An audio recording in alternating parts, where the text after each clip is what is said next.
Welcome to the Growing and Changing Professional Development. The goal of today's training is for all fifth grade teachers to feel more prepared to teach the Growing and Changing unit. My name is Jamie Grimm. My pronouns are she and her. I am the Health Science Coordinator for Jeffco. My role is to support the implementation of the preschool through 12th grade comprehensive health education standards and to support our health science career and technical education programs. Email is always the easiest way to communicate with me, so please feel free to email me with any questions or concerns. This training will consist of the what, the why, and the how for growing and changing. Hopefully, by the completion of this video, you will have the tools and resources to understand why we teach growing and changing in fifth grade, how to access the resources for the unit, and how to effectively communicate with families about the curriculum. As a reminder, due to the asynchronicity of this training, it is important for you to complete the survey that was sent in the email you received after signing up in ESS. In the email, there should be a link below the link that you accessed for this training. This will ensure that you receive credit for attending the training. If you did not receive the link or the link does not work for you, please feel free to contact me. In an effort to experience what our students will be going through, we have also included a link to an anonymous question form within the email you received about the training. If you have any questions that you would like answered but would like to remain anonymous, you can submit the completed form. Once the training is over, we will answer all questions that are received and share it within an FAQ document. At this time, please pause this video and reflect about how you are feeling right now. Ask yourself, which part of growing and changing am I excited about? What might make me nervous? And I have a lot of questions about this. Once you are finished writing down those statements, please resume the video. Jeffco makes diversity and inclusion a priority for students and staff. As a teacher who will be responsible for teaching sensitive topics, it is important to understand how we might check our own bias so that we are promoting a safe and inclusive environment for our students. In the email you received with the links to this video and the Google Forms, you also received a link to a video that was developed from Jeffco's Office of Diversity and Inclusion. I highly recommend that you watch the video to learn more about this topic. This portion of the video will help you understand the district's sexual health education progression that a student might experience through their time at Jeffco. Sexual health education at Jeffco begins during fifth grade with the unit Growing and Changing. The following topics are taught to students: puberty, fertilization, fetal development and birth, responsibilities of young adulthood, and decision making. During seventh grade, students participate in the unit Healthy Decision Making. This science unit includes gender and sexual identity, puberty, healthy and unhealthy relationships, influences, consent and communication, sexually transmitted infections, prevention and pregnancy, and substance misuse. Many of the topics covered in seventh grade have also been discussed in fifth grade. However, the seventh grade curriculum is much more in depth. The Healthy Decision Making unit within high school biology has the following topics: reproductive system and pregnancy, healthy and unhealthy relationships, sexual violence prevention, prevention and pregnancy, sexually transmitted infection, and digital communication. Again, many of these topics were covered in seventh grade. However, the high school unit is much more in depth. All three of these units have gone through extensive revisions over the past few years. During the revision process, we work with both internal and external Jeffco partners to develop a curriculum that meets the needs of our students. The partners include teachers, principals, content specialists, social and emotional learning specialists, spiritual advisors, medical personnel, diversity and inclusion specialists, parents, and our most important voice, students. This slide provides data that helps support why teaching sexual health education is an important topic. These data points are from the biannual survey given to a majority of Colorado high school and middle school students. These statistics represent both Colorado teens and Jeffco teens. The first statistic shows that only 2/3 of Jeffco students used a condom the last time they engaged in sexual intercourse. Currently, 1 in 5 Colorado teens has reported having sexual intercourse at some point in their life. And this third statistic represents the percentage of our students who identify as gay, lesbian, or bisexual, and who have reported being physically forced to have sexual intercourse when they did not want to. This statistic is 3 times higher than for students who identify as straight. Specific Jefferson County public health data also shows data to support teaching sexual health education.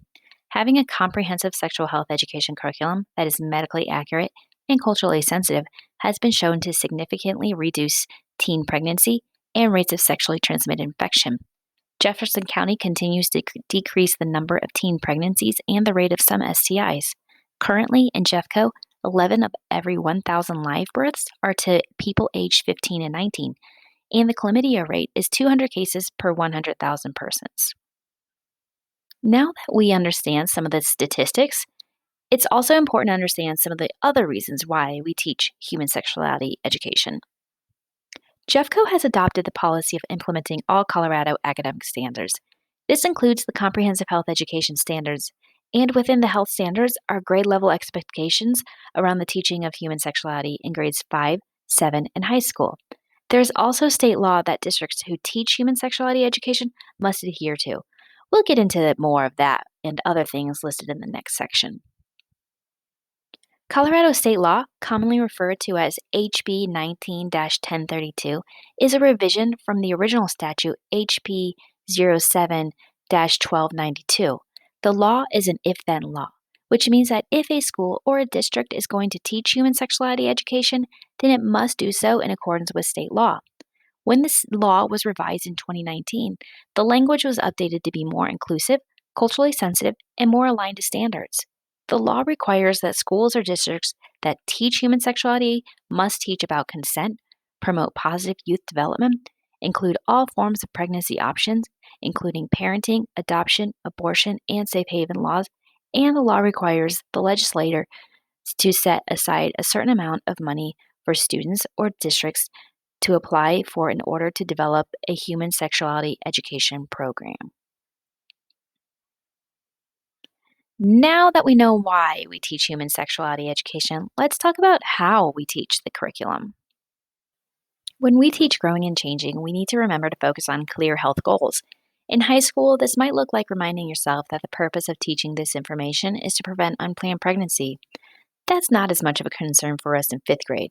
But for fifth graders, it is important to remember that a goal we have when we teach this unit is to help educate our students about how to keep their bodies safe and healthy. We also want to make sure that the environment we're teaching in feels safe and promotes socialization, and that the activities and approaches are appropriate for a fifth grade audience. And finally, it is important to understand that we teach the definition of a potentially risky behavior 2 years before the onset of when that risky behavior might occur. This is an important point to make when we teach about oral sex. We are not as worried about our fifth graders engaging in this activity. However, we are more concerned about our seventh graders.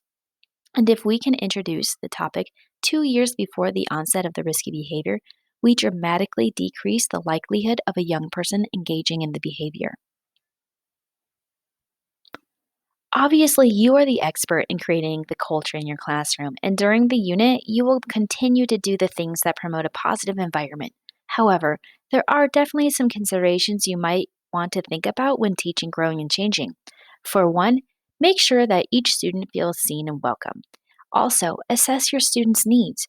We recognize that some classrooms may focus on one aspect of the curriculum more than another classroom, and this is probably because the needs of the students in a classroom is different from the needs of students from another classroom. Remind students that the unit is still a science unit and that your expectations around learning science remains the same. We know that this unit might make some students feel uncomfortable or nervous. Some ways for students to feel safer and comfortable is to establish specific classroom norms for this unit. These might include the importance of using the proper scientific vocabulary, not discussing what was learned with others outside of the classroom, the types of questions you will or will not answer, and that being present for growing and changing is a privilege, not a right, and a student might be asked to leave the classroom if they are inappropriate. Another helpful tip is to have a sign on your door to let adults know that growing and changing is in progress, and they might want to wait to come in. We all know how embarrassing it might be for students to unknowingly have their PE teacher walk in and then have to go to PE class afterwards. Now let's switch gears and talk about the curriculum. For this next part, we will be focusing on Bridge to Curriculum, so feel free to pull up that website on your computer to follow along. Here's what the scope and sequence of fifth grade science within Bridge Curriculum looks like. Go ahead and click on the link to the Growing and Changing unit to access the resources. Once you've clicked on the unit, your screen should look like this. On this page, you will see the unit overview and standards. You'll notice the overarching question of this unit is, how does puberty change our bodies and emotions? Once you have read the unit overview, click on the Resource tab to access the curriculum. Once you're on the resource page, you will see that the unit's specific materials, including the teacher guide, permission forms, and the family presentation. On the left side of the page, you should notice a specific link for the remote-only teacher guide. All remote-only teachers should use this teacher guide instead of the one that is usually used during the unit. All of the materials and resources for both remote and in-person learning are fully developed, which means that you, as the teacher, will not have to create any lesson plans or materials. Now let's take a deeper look at each of the chapters within the Growing and Changing student book. Chapter 1 is called What's Happening to Me, and it focuses on puberty, physical changes, body image, and healthy eating. Chapter 2 focuses on sexual maturity and includes information about the reproductive system, erections and ejaculation, and menstruation. Chapter 3, Changing Feelings, includes topics around changing feelings about family and friends, the definition of gender and sexual identity, and the definition of masturbation. Chapter 4, also known as fertilization, is the chapter that students learn about the egg and sperm cell, the fertilization process, twins, and how a person's DNA is developed. Chapter 5 focuses on the development of the fetus and includes information about the embryo to fetus process, how a fetus grows, and how a pregnant person meets the needs of the growing fetus. Chapter 6 explains the process of childbirth and the baby's first few hours of life. Chapter 7 is the most extensive chapter within the student book and covers a variety of topics. These include healthy and unhealthy relationships, consent and personal boundaries, sexual abuse, alcohol and drugs, decision making, and sexually transmitted infections. When we teach about sensitive topics, it can be important to remember some key concepts, or what I like to refer to as your island of safety. As you teach the unit, try to focus on these concepts so that you are ensuring that information is accurate and age appropriate. When speaking about puberty, remember to use anatomically correct language. Normalize changes that are happening to their bodies and emphasize that everyone is different and that is okay. When speaking about sexual maturity, again, use anatomically correct and medically accurate language, normalize the reproductive system, and if possible, do not separate students based on gender identification. When we separate students, we are not only sending mixed messages around normalizing puberty and anatomy, but we also have students in fifth grade who identify as transgender, and separation based on gender might make this a traumatic experience for some of our students. When discussing changing feelings, make sure to normalize gender and sexual identity and be as gender neutral as possible. In other words, within the book as you're teaching the unit, try using the term they or them instead of he or she if there is no reason to use the he, she pronouns. Also, remember to be as culturally sensitive as possible because we know we have many family dynamics and views about these topics. When speaking about fertilization, again, emphasize medical and scientific accuracy and be as culturally sensitive as possible. During the portion of the curriculum for both pregnancy and childbirth, remember to be medically and scientifically accurate and culturally sensitive. Remember to use the terms embryo and fetus instead of baby so that we can continue to lift up scientific vocabulary and because we know families may have different views of when to use the term baby. You might be thinking, I know my students will ask a lot of questions, but are there questions that I should or should not answer? Typically, we categorize student questions into 3 sections. The first category is shocking and is usually a shock question because either the student doesn't have the correct language and they are using a slang word, or they are trying to make their classmates laugh. If a student uses the wrong word, just correct them and answer the question. If a student is trying to be funny, remind them of the class expectation and that they can be asked to leave if they can't be responsible and mature during the class time. This next category are scientific questions. If you know the answer and it's covered within growing and changing curriculum, then feel free to answer the question or refer them to a section in the book. If you don't know the answer, but you feel like the question is appropriate, you can always tell them that you'll find out the answer by the next class period. The third category is referred to as values based questions. These are questions that will have multiple views based on a person's belief. These are questions that we refer students back to their families for. There's a protocol for how to answer the questions, and we'll go over it next. When answering student questions, there is a protocol that we recommend you use. The first step is to affirm the question and check to make sure you understand what the student is asking. Then identify the type of question. Is it a shock, scientific, or values question? Once you've identified if you're going to answer the question, give yourself time and then do your best to give a scientific and appropriate answer. Some possible ways to answer student questions are as follow. You can always start by referring to the student book to find an answer if it is a scientific question. But if it is a values based question, we recommend that you answer the question using one of two methods. The first one is to provide a spectrum response. This would sound like some people believe it's okay to do something or be a certain way because it's normal in their family, and some people might believe it's not okay, and this could be based on their family, culture, religion, or belief system. In this classroom, regardless of how we feel, we will treat everyone the same and then refer them to their families if they want to know more about the information. The final way to answer a values based question is to just remind students that you will not be answering any of these types of questions and they should ask their family. Now that you know how to answer questions, let's practice with a few student questions that we have had asked over the years. Go ahead and pause the video and write down how you might answer the questions. Okay, now that you've had a chance to practice answering the questions, let's see how you did. The first question, should I get the HPV vaccine, is what we call a permission seeking question. This means that a student is generally curious, and since you are a trusted adult in their life, they want to know your opinion. The best way to answer this question would be to say something like, the HPV vaccine is an immunization that can prevent certain cancers. You should discuss all immunizations with your healthcare provider. The second question, what is rape, is a tricky one. We do not discuss rape, but we do discuss sexual abuse. You can tell students that rape is a type of sexual abuse, but that we will not be discussing it during fifth grade. If they have questions, they can ask their families. You can also reread the sexual abuse section.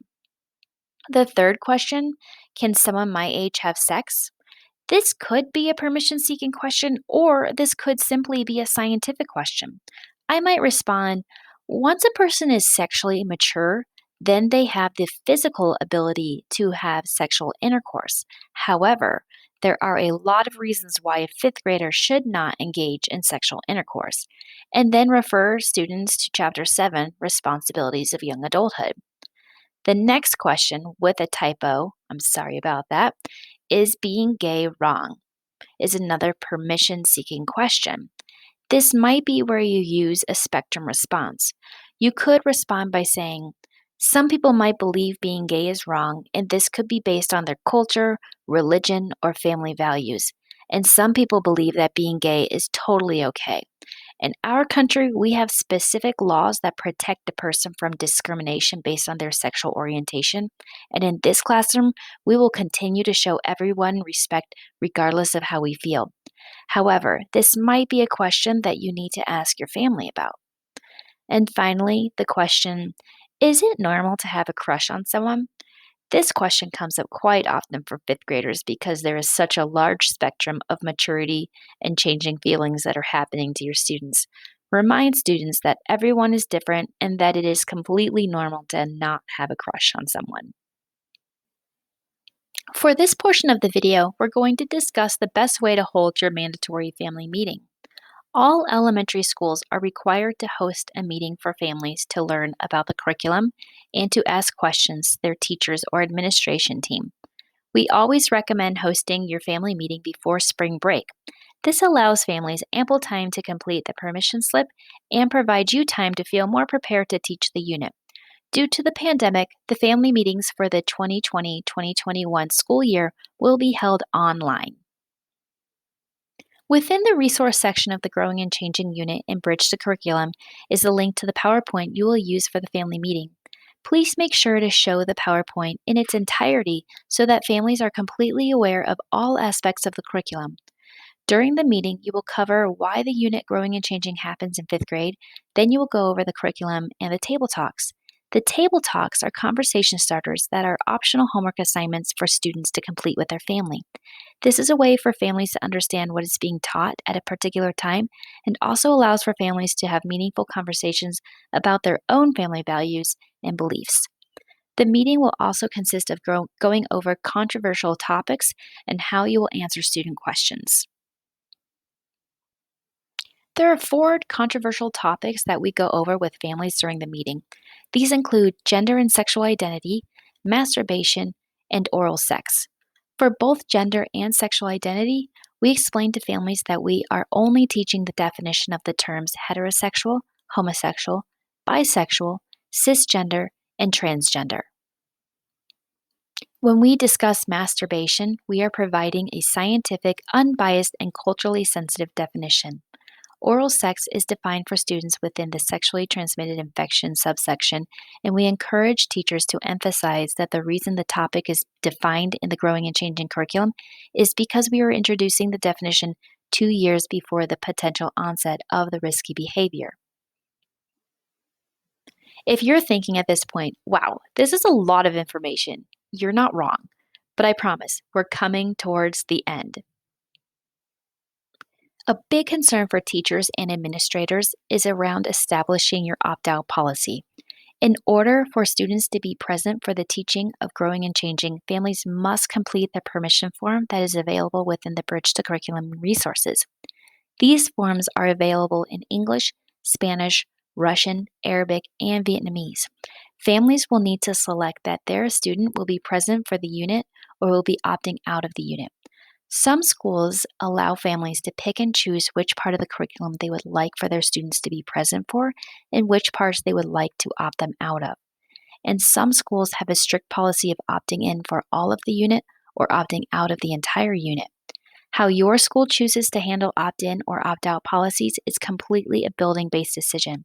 However, we always recommend that you make exceptions to your policy if you have a student who has experienced sexual trauma and a particular section of the unit might be triggering for them to be a part of.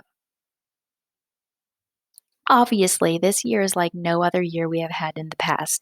Knowing that we have teachers who are supporting remote only students, we have developed specific resources for this teaching model. Growing and changing will happen for all fifth grade students, regardless of their learning model they selected for this year.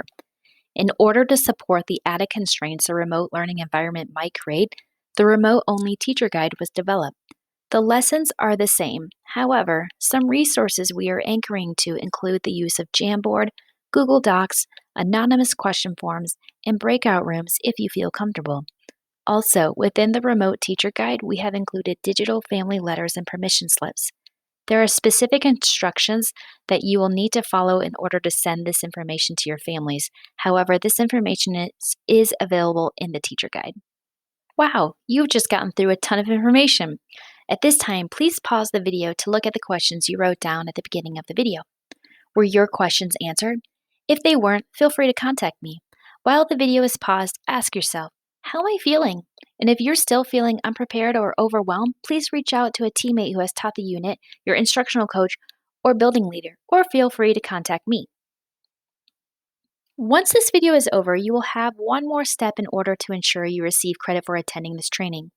Please make sure to fill out the Google form that was sent to you via email. This is a short questionnaire that asks specific questions about how you might handle situations or questions that might occur in your classroom. Once I have your form, I will mark you off as attending the training and you will be good to go for implementing the curriculum in your classroom. As a last minute reminder, if you have any situations or questions asked by students that raise a red flag, remember that you are a mandatory reporter and should contact Child Protective Services who can investigate your concerns.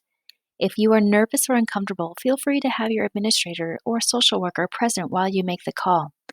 And now, finally, congratulations for finishing the video. Make sure you complete the Google form and remember to look over the teacher guide and resources before your family meeting and before teaching the unit. If you have any questions or concerns, please feel free to reach out to me via email. Jeffco is so lucky to have amazing fifth grade teachers, and you all are going to do wonderfully. Please know that you have many people to support you as you teach this unit. I hope you all have a wonderful rest of your day.